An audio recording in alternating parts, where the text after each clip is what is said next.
I am a 28-year-old male, have been with my girlfriend Alyssa, a 25-year-old female, for almost 8 months now. We met at her cousin's wedding, who happens to be a co-worker of mine. I also have a daughter from a previous relationship. My daughter Isabel is 6 years old, and her mother and I are still in touch. We have a joint custody arrangement, and we get to have her for alternate months. Last month, I was the one who was supposed to look after her. My ex-girlfriend Meg, a 27-year-old female, and I broke up 2 years ago because she wanted a break from our relationship, but that just turned into a break-up. She'd said that things were going too fast for us, and she wanted time to recenter and focus on her work instead. We were supposed to be apart for a couple of weeks, but that turned into months, and then eventually, years. Meg and I had met in college, and we'd been good friends at first, but started dating around our 2nd year. We didn't intend on having a baby, but when we found out that she was pregnant, she decided that she wanted to have the child, and I respected that. I didn't plan on being a father at such a young age, but I didn't mind it either. And now, I wouldn't change anything about my life. My relationship with Meg, however, ended abruptly just a few months after the birth of our daughter. We've remained on good terms and have continued co-parenting our daughter, but I'd say we still have certain unresolved issues. That was part of the reason why I hadn't allowed Elisa to get very close to Isabel emotionally, because I didn't know how Meg would take it. This was the first time either of us was in a relationship after our breakup, and we didn't really have any ground rules about partners. She seemed chill about it when I told her, though, so I didn't think too much about it and introduced Elisa to my daughter 3 months into our relationship, after making sure Meg was okay with it. The two of them hit it off well, and I was pleased to see that. Then, last week, towards the end of the month, I had a business trip that I had to go away on. I'd be away for 3 whole days, so I needed someone to watch over Isabel. Of course, I contacted Meg first, but it was pointless because she'd been visiting home. She wouldn't be back before this week, as she was stuck in a snowstorm, and no flights or other modes of travel were going to be safe. I tried to get my trip postponed, but it was sort of an emergency, and I absolutely had to be there in person because this was a really important client that we were talking about here. I couldn't hire a sitter because I don't feel comfortable leaving my daughter home with someone who's practically a stranger. Whenever I have to leave for work and can't watch my daughter, I usually either ask Meg or my parents, so I don't have a sitter usually. I couldn't ask my parents this time either, because my mom was sick and still recovering, so eventually I thought that I'd have to cancel the trip. I didn't ask Elisa yet because I wasn't sure if she'd want to babysit my daughter for such a prolonged period of time, and she hadn't spent any time in person with her yet either. It had always been under my supervision. I trusted her and everything, but I wasn't sure if she'd say yes. I'd already prepared myself mentally to skip this trip, but surprisingly, when I told her about the problem, she offered to babysit Isabel herself, and even seemed very excited about it. She was happy about the one-on-one bonding experience she'd get to have with Isabel, and I decided that it was the right thing to do. Of course, I also made sure that it was okay with Meg as well, and only then did I leave for my trip. The first 2 days went smoothly, and I was able to finalize the deal that I'd had to leave for, so I was quite happy. Alyssa also seemed to be getting along well with Isabel, and I'd been FaceTiming them every morning and every night before bed, so I knew they were doing okay. On the 3rd day, things went south because Alyssa decided to pull a really stupid prank on me. For context, Alyssa and I have had a running gag about how if it were up to her, Alyssa would run away with Isabel because she adores her. It's just a harmless joke, really, and we've never ever thought about it as anything more. I know Alyssa isn't crazy, and she won't actually do that, but on the morning of my 3rd day, I received a call from my daughter, and she told me that she'd found Elisa in my bedroom just a couple of minutes ago, and she'd been talking to a red-hand man wearing suspenders. I knew by the description that she was talking about my friend and my lawyer, Ruben. My daughter also told me that Alyssa had packed all her clothes and toys in 2 bags and had told her that they were about to go on an adventure without me. So she'd called me to ask why exactly I wasn't going to be with them on this adventure. At that moment, I was freaked out, because if my daughter was telling the truth, there was something really wrong that was going to happen. Something about my lawyer being present there, along with my daughter's claims that their bags were packed and they were about to leave without me, just didn't sit right with me, and I think every parent would have been freaked out by something like this. I'd also only given Isabel a spare phone that she knew she was supposed to use only if she felt like she felt weird or uncomfortable in any situation, and if she'd taken the trouble to call me, then there was definitely something odd going on. At least that's what I believed at the time. I called Alyssa first, but she didn't answer it, and that freaked me out even more, so without thinking much, I decided to call 911 and CPS both at the same time because I was panicking really hard. I tried to call my daughter back to tell her that she was not to leave the house, but she didn't answer my call. So then I called my dad and told him to get to my house ASAP, after explaining the situation to him as quickly as I could. Luckily, my mother was feeling better so she could take care of herself for a while, and my dad left as soon as he received my call. For about 20 minutes or so, I sat there in my hotel room, trying desperately to get to either my dad or my daughter. I had no idea what was going on, and I was too scared to even leave the room to head towards the airport, because what if they finally got back to me? But I wasn't able to receive their messages or calls because I was on a flight back home. So I stayed where I was and continuously kept praying for some news from them. Finally, I received a call from a cop saying that they'd only found Alyssa and my daughter at my house, playing with blocks, and there was no red-tailed man or packed bags in sight. He told me that Alyssa insisted that it was all just a prank, and that I'd just reacted out of panic. There was nothing strange happening at home, and everything was just fine. My dad had arrived at the scene just a couple of minutes after the cops, and had been there to inspect the scene along with them. Apparently, Elisa was the one who'd even made that phone call to me and made Isabel say all that to me just to freak me out and mess with me for a bit. They hadn't answered the calls on purpose because they'd wanted to carry on the prank, but unfortunately, it had backfired pretty badly. I thought that story checked out because Elisa did think of herself as a funny person, but she often wasn't. I didn't speak to Elisa directly and got to know the truth from the cop who'd been sent to my house, so after he cleared it up for me, I thanked him and apologized for the inconvenience and then hung up.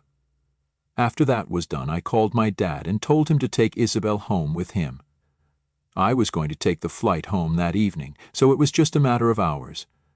I didn't call Elisa because I didn't feel like talking to her, and I had nothing to say to her anyway. What she'd done had been extremely immature and stupid, and I didn't feel like talking to her at all. She texted me to tell me that she'd locked the house and kept the spare keys under the fake plant, like I usually do, and also mentioned that there had been no need for me to overreact the way I had, because it was just a prank. She said she felt insulted that I'd even insinuated that she was going to run away with Isabel, and that I thought so less of her. I didn't respond to those texts at the time, because I was really mad at her for her stupid prank, and had no intention of talking to her before I'd calmed down enough. I came back about a week ago from the trip, and spent the next 2 days with Isabel at home until Meg returned and took over. I'd told her all about the incident with Elisa once she'd come back, because I didn't want her to worry and panic the way I'd had to when I was on my own in the hotel, and surprised, she seemed a lot more relaxed than I was. She told me that what I'd done was reasonable enough, and she definitely would have reacted the same way, but now that I knew it was just a prank, I should at least talk to Elisa and try to make things right with her if I want this relationship to last. Meg believes that my reaction was natural, but now that it's all done with, we should try to talk to each other. I don't agree, and I think if anyone owes the other an apology, it's Alyssa who should apologize to me first. She hasn't even tried to talk to me after I ignored her texts, and even in those texts, she didn't mention a word about being sorry for what she'd done. She'd just told me that she felt insulted that I'd called CPS on her and blamed me for reacting in a way that most parents would have. It's also unfair to put it all on me when she was equally responsible for this, because she's the one who thought it'd be fun not to answer my calls afterward. I had tried to call her first thing after Isabel called me, but she didn't pick up, so I panicked and did whatever I thought was most necessary at the moment. I'd always known she'd been joking about running away with Isabel, but I still didn't think it was worth taking that risk. She'd even taken the trouble of teaching my daughter to mention Reuben, so what was I to think? She'd created a hyper-realistic situation for me to worry about just to prank me, and because her prank backfired, she'd decided to blame me for all of it, without thinking even for once what I might have been going through. I don't think that's fair at all. I like Alyssa a lot, and I think that after Meg, she's probably been the only woman whom I've been so close to, so I don't want to lose her. I also don't think it's my fault entirely that this happened, but then again, I'm the one who hasn't responded to her texts yet. Am I the a-hole for calling CPS on my girlfriend while she was babysitting my daughter after she tried to prank me and made me think that she was really going to run away with her? Update 1. So first things first, thanks to everyone who commented on the original post. The response was overwhelming and eye-opening, to say the least. I guess I really wasn't the problem here, and the comments made sure I knew that. Now I don't even think that I overreacted, because when it comes to my daughter, I'd rather be safe than sorry. She wanted to prank me and make me think that she was running away with Isabel, and she succeeded, so what exactly did she think was going to happen after that? She's the one who didn't think her plan through, and she's lucky she got out of this without any legal trouble. I explained the same to Meg, and well, she seemed pretty nonchalant about it, because apparently the only reason she'd even told me to get back to Elisa and talk to her was because she thought I liked her. I could sense that there was a hint of some jealousy while we were discussing it, but that might just have been my imagination. I don't know for sure, but there was something about the way she said it to me. Either way, she told me that at the end of the day, it was my decision what I wanted to do about my relationship, and I agreed with that. So I've decided to break up with Elisa and end things as politely as I can after what has happened. It's been 3 days since I've posted here, and 10 days in total since my last conversation with Elisa, so I'm sure things are going to be awkward. I've decided to do it at my house instead of some cafe or restaurant, because under no circumstances do I want it to feel like a date and give her false hopes. I've already texted her and called her over, so she's going to be here in a couple of hours after work. The reason I'm on Reddit right now, sharing everything, is because I'm nervous and don't know how this is going to go. I've never broken up or dumped someone in almost a decade, and it's a stupid thing to be nervous about, yet here we are. I'm just hoping that I'm able to end things with her and don't end up taking her back or something. Update 2. We broke up. She left 2 hours ago after almost 1.5 hours of arguing about whose fault this whole thing was. I'm not a very confrontational person usually, but I couldn't just let her put all the blame on me and then act as if she was a saint who could do no wrong. She had to own up and take accountability to at least some degree, because she'd actually scared me with her stupid little prank. At first, she told me that she was glad I'd invited her, because she said she wanted to end things with me and was looking for the right opportunity to do so. I was relieved, because at least we were on the same page about breaking up, and so I told her that I agreed and that we should indeed break up. When I said that, she got mad and started telling me that she'd expected me to at least apologize for my behavior before coming to this conclusion, and that's where our argument began. She kept saying that I'd insulted her by calling the cops on her, because that meant I thought she was crazy and would run away with my daughter, which she never would. I tried to explain that the only reason I'd done that was because I couldn't get through to her, and I was stuck in another city, so I was naturally worried about my daughter. She kept arguing with me endlessly and called me paranoid, saying that I always overreacted and that I was the one who owed her an apology. After a while, I finally realized there was no point in trying to explain the situation to her because she was so self-involved that she couldn't even bring herself to think about my feelings about the situation and only cared about herself. Besides, I was getting exhausted from arguing with her, and I had no intention of letting her sit on my couch in my living room and then yell at me for doing something normal. So I told her that I was done with her and this relationship, and she could leave because I wasn't interested in talking to her anymore. She took that personally, and then stood up and screamed a bunch of curse words at me, then told me that I'd never been good enough for her anyway and she could find someone better than me within a week of being single. I told her she was welcome to do so, but right now she had to leave because she was giving me a migraine and I couldn't tolerate the sound of her shrieking anymore. She then left in a really foul mood and kept mumbling under her breath. I'm sure she was cursing at me, but I didn't care. I was just glad that she was finally gone now because she'd just wasted 1.5 hours of my life with her nonsensical arguments.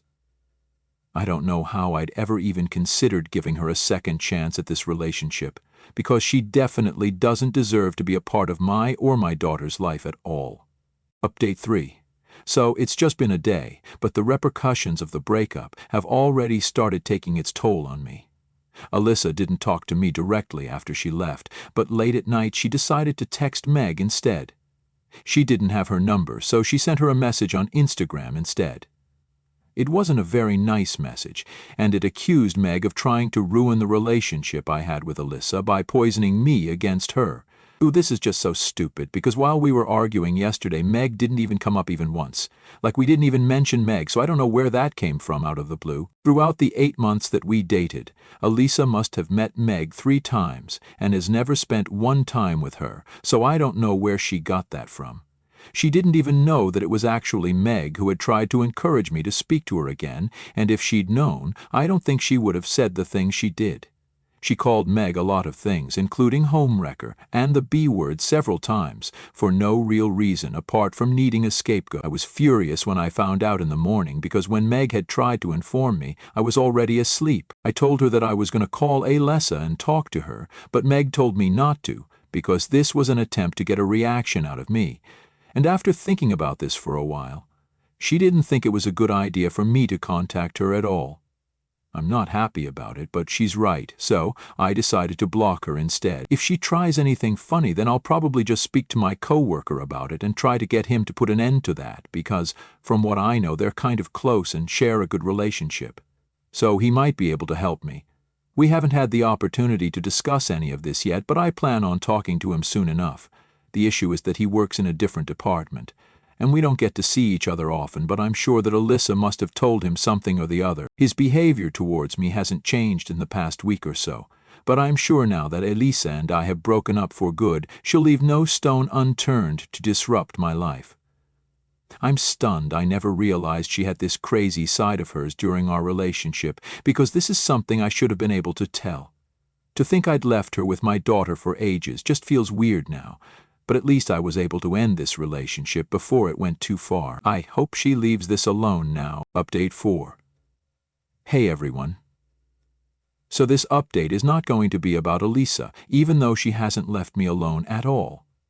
In happier news, Meg and I have decided to give things another try.